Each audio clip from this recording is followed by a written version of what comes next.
Hi అండి, అందరికీ నమస్కారం. ఎలా ఉన్నారు? బాగున్నారా అండి? ఈరోజు అయితే ఇంకొక ఇంట్రెస్టింగ్ వీడియో అయితే మీతో షేర్ చేసుకోబోతున్నాను.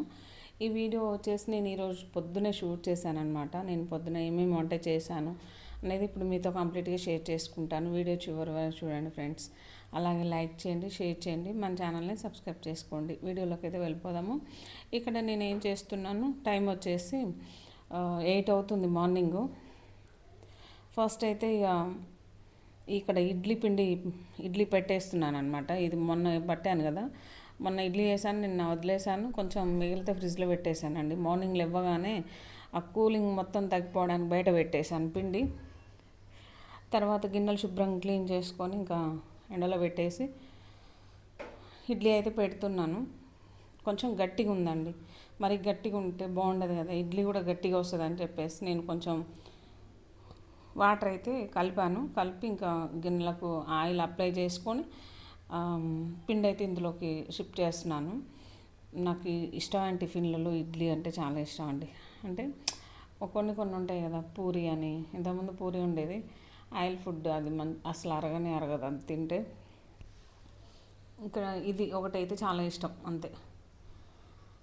సరే, చూసారు కదా, నేనైతే ఇక పిండి మొత్తం గిన్నెలోకి పెట్టేశాను. తర్వాత కొంచెం వాటర్ పోసేసుకొని, ఇక తెలుసు కదా ప్రాసెస్ అంతా. ఇడ్లీ అయితే పెట్టేద్దామండి. జస్ట్ 10 నిమిషాలలో ఉడికిపోతుంది. తర్వాత రిమైనింగ్ పనులైతే చూపిస్తానమాట. ఓకే ఫ్రెండ్స్, ఇదంతా ఇక చాలా ఈజీ పని అనమాట. ఈ దోశ చపాతీ అనేది చాలా పిండి కలపడము, వేయడము, ఇది కొంచెం లేట్గానే అవుతుంది, కానీ ఇడ్లీ అనేది తొందరగా అవుతుందండి. పొయ్యి మీద పెట్టేస్తే 10 నిమిషాలలో ఉడుకుతుంది కదా. ఓకే, స్టవ్ అయితే ఆన్ చేశాను.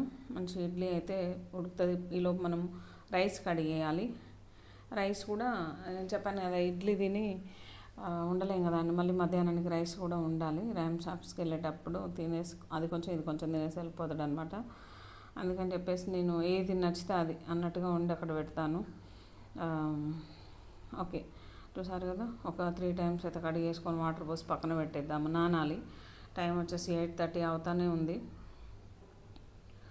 ఓకే, కొంచెం లేట్గా లేవడం అవుతుంది, పనులు కూడా లేట్గా అవుతున్నాయి అన్నమాట. ఇది వచ్చేసి నిన్న మార్కెట్లో తీసుకొచ్చాను. వంకాయలు, పచ్చిమిర్చి మంచిగా ఉన్నాయండి. తెల్ల వంకాయలు, పచ్చ వంకాయలు మస్తున్నాయి. ఇది కూర ఉండాలి, ఇంకొన్ని ఉన్నాయి. ఇదేంటంటే పచ్చడి చేద్దామని చెప్పేసి నేను తీస్తున్నాను. వంకాయల పచ్చడి బాగుంటుంది, చాలా బాగుంటుందండి, డిఫరెంట్ టేస్ట్ తోటి. ఓకే, పచ్చిమిర్చి బాగా కారం ఉంది, ఎంత కావాలో అంత తీసేసుకున్నాను. నెక్స్ట్ ఏంటంటే ఇడ్లీ వేసాను కాబట్టి అందులో కూడా చట్నీ కావాలి అని ఇంకొంచెం పచ్చిమిర్చి ఎక్కువ తీసాను అనమాట. నేను ఎప్పుడైనా సరే పచ్చడి చేసుకుంటే ఇట్లా పచ్చిమిర్చి చిన్న చిన్న కట్ చేస్తాను, మంచిగా ఫ్రై అవుతాయి, పేలవు ఆయిల్లో. పొడవుగా ఉంటే ఒక సైడ్ ఏగితే ఒక సైడ్ ఏగవు, పేలుతూ ఉంటాయి. చిన్న చిన్న ముక్కల్లా కట్ చేసుకుంటే అట్లనే ఉంటుంది, మంచిగా ఆయిల్ వేసుకొని వేయించుకుంటే బాగుంటుంది, ఏగుతాయి అన్నీ ఈవెన్గా. ఓకే, ఇడ్లీ దాని పక్కన పెట్టేశాను. ఇటు పక్కనేమో పచ్చిమిర్చి వేయించుతున్నాను అనమాట. ఇంకొక 5 నిమిషాలు అట్లా ఉడికియాలి ఇడ్లీ. ఈ పచ్చిమిర్చి అయితే వేయించాలండి. సగం వేగిన తర్వాత ఆయిల్ వేసుకోవాలి. నేనైతే పచ్చళ్ళు మంచిగా చేస్తాను. ఒక 3 డేస్ వరకు ఖరాబ్ అవ్వకుండా ఉండదండి నేను ఏ పచ్చడి చేసినా కూడా. ఏంటంటే ఎవరు చేసినా ఉంటుంది, బట్ అందులో ఆనియన్ వేయకూడదు. ఆనియన్ వేస్తే నెక్స్ట్ డే మార్నింగ్ కల్లా అది ఖరాబ్ అయిపోతుంది, స్మెల్ వస్తుంది. అందుకని చెప్పేసి ఆనియన్ నేను ఎప్పుడైనా సరే స్కిప్ చేస్తాను. కొంచెం చేసినప్పుడు ఆనియన్ వేసుకుంటాను, ఈ రోజు కల్లా అయిపోతుందిలే అనుకున్నప్పుడు ఆనియన్ వేసుకుంటాను. నేను ఎప్పుడైనా సరే గార్లిక్ వేస్తాను పచ్చళ్ళలో. సరే, కొంచెం ఆయిల్ వేసాను. ఇదంతా కూడా మంచిగా కలిపేసుకుందామండి. మా అబ్బాయి అయితే ఒకటే ఆడుకుంటా ఉన్నాడు, పొద్దున్న లేసి నైట్ 1:30 అట్లా పడుకుండు, మార్నింగ్ 6 కల్లా లేచిండు అనమాట. తొందరగా పనులన్నీ కంప్లీట్ చేసుకొని నాన్నైతే నిద్ర పెట్టాలి అండి. ఓకే, చూసారు కదా, ఇడ్లీ ఒకసారి చెక్ చేద్దాము. మంచిగా ఉడికింది. ఇడ్లీ ఎప్పుడైనా సరే అండి, కంప్లీట్గా ఉడికిన దానిక ఉంచకూడదు. ఇట్లా మనం కొంచెం తడిగా చేయబడి తడి తగులుతుంది కదా, అట్లున్నప్పుడే బంద్ చేసుకుంటే అందులో ఉన్న వేడికి అది కరెక్ట్గా సెట్ అయిపోతుంది, మంచిగా ఉంటుంది. లేదంటే కంప్లీట్గా ఉడికించుకుంటే ఇడ్లీ అనేది గట్టిగా వస్తుందండి, అందులో ఉన్న వేడికి ఇంకాస్త గట్టిగా అవుతుంది. అట్లా గట్టిగా వస్తూ ఉంటుంది, అట్లా బాగుంటుంది. చిన్న చిన్న టిప్స్ ఫాలో చేస్తే మనకు మంచిగా చేసుకున్న దానికి సాటిస్ఫై ఉంటుంది, హ్యాపీ అనిపిస్తుంది కదా, మనం ఏం చేసినా బాగుంటుంది అనేది ఒకటి ఉంటుంది. ఓకే ఫ్రెండ్స్, ఇక్కడ చూసారు ఇడ్లీ అయిపోయింది, అయితే స్టవ్ ఆఫ్ చేశాను. ఇక్కడ పచ్చిమిర్చి కూడా వేయించాను అనమాట. ఇది మిక్సీ జార్లో వేసేసుకుందాము. మరీ ఎక్కువ వేయించినా బాగుండదు, అంటే మంచిగానే వేయించాను. ఓకే, ఇక్కడైతే పల్లీలు కంప్లీట్గా నేను లో ఫ్లేమ్లో పెట్టి వేయించుతాను, మంచిగా వేగాలి అని చెప్పేసి. అట్లా వేగినప్పుడే చట్నీ బాగుంటుంది. ఇట్లా ఓకే, చూసారు కదా వేగినాయి. తర్వాత నేను అవి చల్లార్చాలని పక్కన పెట్టేశాను. ఇక్కడ వంకాయలు కట్ చేశానండి. వంకాయలు కట్ చేసుకొని ఆయిల్ వేసుకొని ఇది కూడా వేయించుతున్నాను. ఇది కూడా ఒక 50% అట్లా వేగించాలి. వేయించుకొని మంచిగా అన్నీ చల్లారిన తర్వాత చట్నీ అయితే చేద్దామండి. వైలెట్ కలర్ వంకాయలు ఉంటాయి చూడండి, దాంతో కూడా చేసుకోవచ్చు. పొడవు వంకాయలు బాగుంటుంది వంకాయల చట్నీ అనేది. సొరకాయ చట్నీ బాగుంటుంది, దోసకాయ చట్నీ బాగుంటుంది, ఏదైనా బాగుంటుందండి మంచిగా వేసుకుంటే. అందులో వేయాల్సిన ఇంగ్రీడియంట్స్ అన్నీ వేసుకొని మంచిగా వేసుకుంటే చాలా బాగుంటుంది. ఓకే, చూసారు కదా ఇది 50% మగ్గిన తర్వాత ఈ గిన్నెలోకి అయితే తీసేస్తున్నాను నేను. ఓకే, అంతకన్నా ముందే నేను కొన్ని మిర్చీలు పల్లీలు వేసి చట్నీ పట్టానండి. ఇడ్లీకి చట్నీ పట్టుకున్నాను అనమాట. అదైతే తాలింపు చేస్తున్నాను. ఒక్కటే కడాయి, ఇన్ని తీర్లు కాదు వాడితే చూడండి ఎంత నల్లగా అయిపోయిందో. మంచిగా శుభ్రంగా తోమేటప్పుడు శుభ్రంగా తోమితే అది ఎంత పోతుందండి నల్లది. స్టీల్ పాత్రలు వాడితే మంచిదంట, మనం యూట్యూబ్లో చెప్తున్నారు కదా. ఓకే ఫ్రెండ్స్, చూసారు కదా కొంచెం జీలకర్ర, నెక్స్ట్ అందులో దాల్చిన చెక్క పడింది, స్మెల్ కూడా అదే వస్తుంది, అందుకే తీసేసాను. కొంచెం ఎండుమిర్చి, కరివేపాకు వేసుకొని తాలింపు అయితే కంప్లీట్ చేసుకుందాము. ఓకే అండి, తాలింపు అయిపోయింది. ఇంకా చట్నీ పట్టేశాను కదా, అందులో పోసేద్దాము. చట్నీ ఇంకా మా ఇద్దరి వరకే చేస్తాను నేను ఎప్పుడైనా సరే, మరి ఎక్కువ చేసి వేస్ట్ చేయనండి నేను. కొంచెం పలచగా చేసుకుంటే బాగుంటుంది. కొంచెం వాటర్ అయితే పోసేస్తాను అనమాట. మనం ఎంత చేసినా కూడా హోటల్లో నీట్నెస్ లేకపోయిన టేస్ట్ బాగుంటుందండి, ఎందుకో తెలియదు కానీ మనకు వచ్చే టేస్ట్ మనకు ఉంటుంది. బట్ అందులో చేస్తారు కదా హోటల్లో, అది ఇది ఇంకా బాగుంటుంది అనమాట. ఓకే, చట్నీ కూడా కంప్లీట్ అయిపోయింది. కొంచెం సాల్ట్ వేసుకొని కలిపి పక్కన పెట్టేసుకుందాం, ఆల్రెడీ ఇడ్లీలో ఉంటుంది కాబట్టి సాల్ట్.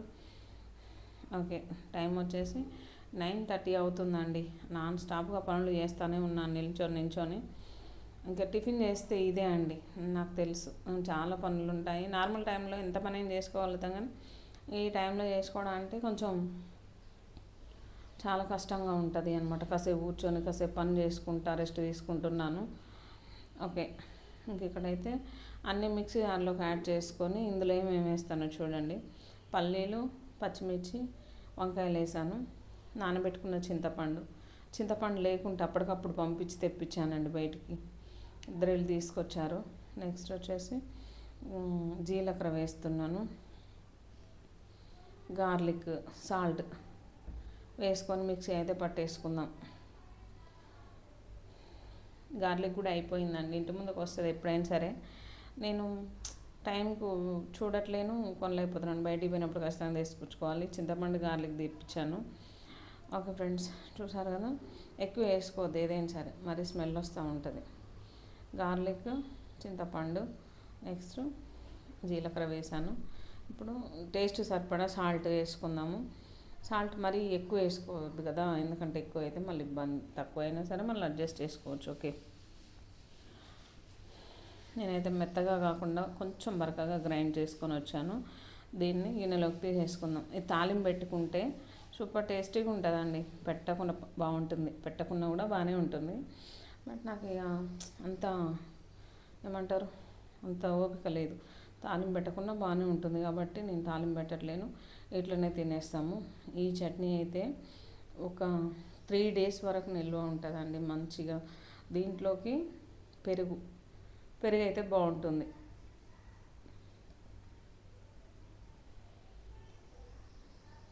పెరుగన్నంలో ఈ చట్నీ వేసుకొని కలుపుకొని తింటే చాలా చాలా బాగుంటుందండి, మంచి టేస్ట్ వస్తుంది. ఎక్కువ కారం ఉండదు, పుల్ల ఉండదు, అంత తినలేమన్నట్టు ఏముండదు అన్నమాట. చాలా బాగుంటుందండి ఈ పచ్చడి అయితే, మంచి స్మెల్ వస్తుంది అనమాట. ఓకే, ఈ అన్ని ఇంగ్రీడియంట్స్ వేసుకొని చేసినాక ఎందుకు బాగుండదు కదా. ఓకే, మూత పెట్టేసుకొని పక్కన పెట్టేసుకుందాము. 10 అవుతుందండి మార్నింగు. పొద్దున 7కి స్టార్ట్ చేశాను, ఈ టైం అయింది అనమాట. ఇడ్లీ అయితే పెట్టేస్తున్నాను. ఇడ్లీ అయితే పర్ఫెక్ట్గా కుక్ అయిందండి, మంచిగా మంచిగా పువ్వుల్లా వచ్చినాయి ఇడ్లీ అయితే. ఇట్లా వస్తే నాకు మంచిగా అనిపిస్తుంది. పొంగాలి పిండి, ఇడ్లీ ఇలా రావాలంటే పొంగాలి. మనం పెందల కాడ పట్టుకొని దాచుకోవాలి పిండి, అప్పుడే పులుసు మంచిగా పొంగుతూ ఉంటుంది. ఇడ్లీ కూడా అలానే పొంగుతుంది. ఓకే ఫ్రెండ్స్, ఏదైతే ర్యామ్స్ పెట్టిస్తున్నాను. ఆయన ఇంట్రెస్ట్ రైస్ తినేసి, ఇడ్లీ తినేసి రైస్ తినేసి వెళ్ళిపోతాడు. అది కొంచెం ఇది కొంచెం. కాకపోతే ఇన్ని ఇడ్లీ అయితే తినలేదు, ఒక 4 తిన్నాడు అనుకుంటా అంతే. నేను తిన్న తర్వాత వాయిస్ ఓవర్ ఇస్తున్నా కాబట్టి చెప్తున్నాను. ఓకే, ఇంకా చట్నీ చూడండి ఎంత బాగుందో, చూడడానికి చాలా బాగుంది, అది బాగుంది. ఓకే, ఇంత పని ఇప్పుడు అయిపోయింది అండి. ఒక 3 అవర్స్ పట్టింది నాకు ఇన్ని పనులు చేసుకోవడానికి. మళ్ళీ ఇప్పుడు చేసినవన్నీ కూడా మళ్ళీ కడిగేయాలి అంట్లు. తిన్న తర్వాత ఇప్పుడు లాస్ట్లో కడిగేసి ఎండబెడతాను. ఆల్మోస్ట్ నా పనులన్నీ కంప్లీట్ అయిపోయినట్లే అండి, ఇంకా ఏమీ పనులు లేవు. ఇంకా మధ్యాహ్నం అయితే హ్యాపీగా వీడియో ఎడిట్ చేసుకొని కొంచెం రెస్ట్ తీసుకుంటాను, నిద్రపోతాను మధ్యాహ్నం టైంలో. ఎక్కువ 2 అవర్స్ అట్లా 3 అవర్స్ నిద్రపోతాం నేను మా అబ్బాయి. ఓకే, ఇదైతే నాకు ఇడ్లీ. ఓకే ఫ్రెండ్స్, చూసారు కదా ఎంత ఉంటుందండి, ఒక్కదాన్నే చేసుకుంటాను. బయట పనులు ఏమన్నా, వంట పని కాకుండా బయట పనులు ఏమన్నా ఉంటే ర్యామ్స్ ఖచ్చితంగా హెల్ప్ చేస్తూ ఉంటాడు. అదొకటి ఇదొకటి క్లీనింగ్ చేయడం, బయట బట్టలు వాషింగ్ చేయడంలో ఖచ్చితంగా హెల్ప్ చేస్తాడు. కానీ ఈ వంట విషయంలో మాత్రం ఏమీ ఉండదు, నేనే చేసుకోవాలి ఖచ్చితంగా ఎన్ని పనులు ఉన్నా కూడా. ఓకే, ఈ వీడియో మీకు నచ్చింది అనుకుంటున్నాను. నచ్చితే లైక్ చేయండి, షేర్ చేయండి. మన ఛానల్ని ఫస్ట్ టైం చూస్తే సబ్స్క్రైబ్ చేసుకోండి ఫ్రెండ్స్. ఓకే అండి, thank you for watching. Bye.